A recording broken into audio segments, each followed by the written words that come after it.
এই বিষয়ে আমরা খুবই স্ট্রং পদক্ষেপ নেওয়ার জন্য অস্ট্রেলিয়ার সিডনিতে 6.5 কোটি টাকার আর্থিক লেনদেনের অভিযোগ উঠেছে তথ্য ও সম্প্রচার মন্ত্রণালয়ের উপদেষ্টা মাহফুজ আলম ও তার ভাই জাতীয় নাগরিক পার্টির যুগ্ম আহ্বায়ক মাহবুব আলম মাহির বিরুদ্ধে।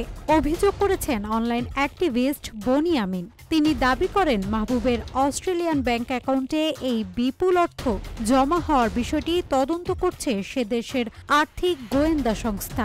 তার দাবি রাষ্ট্রীয় প্রজেক্টে তদবিরের মাধ্যমে এই অর্থ কমিশন ভিত্তিক হিস্সা হিসেবে এসেছে এবং মাহফুজ তার ভাইয়ের মাধ্যমে টাকা পাচার করছেন। এই নিয়ে সামাজিক যোগাযোগ মাধ্যমে আলোচনা সমালোচনা শুরু হলে সোমবার দিবাগত রাতে মাহবুব আলম মাহি তার ভেরিফাইড ফেসবুক অ্যাকাউন্টে এক বিবৃতি দিয়ে অভিযোগগুলো গুজব বলে উড়িয়ে দেন। তিনি লেখেন, একটি ফেসবুক স্ট্যাটাসকে কেন্দ্র করে আমার বিরুদ্ধে ভিত্তিহীন তথ্য ছড়ানো হচ্ছে।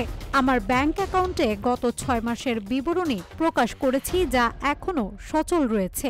মাহবুব দাবি করেন তিনি অস্ট্রেলিয়ায় পড়াশোনা করেছেন এবং 2023 সাল থেকে সেই ব্যাংক অ্যাকাউন্টটি পরিচালনা করছেন। তিনি আরও জানান তার পরিবারের ব্যবসা বৈধ এবং বাংলাদেশের আইন মেনেই পরিচালিত।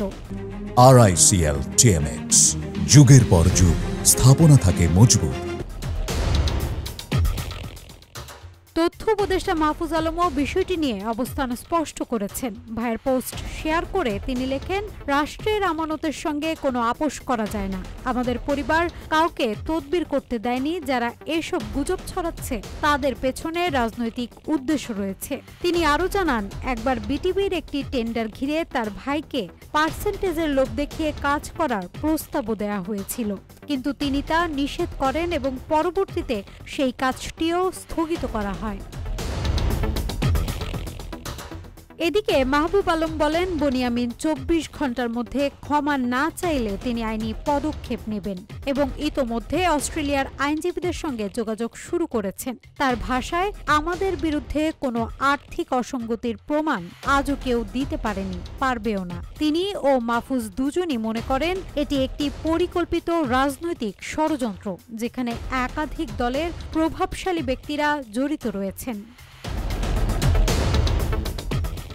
নাজ হাতুলতোয়া, রূপালী বাংলাদেশ।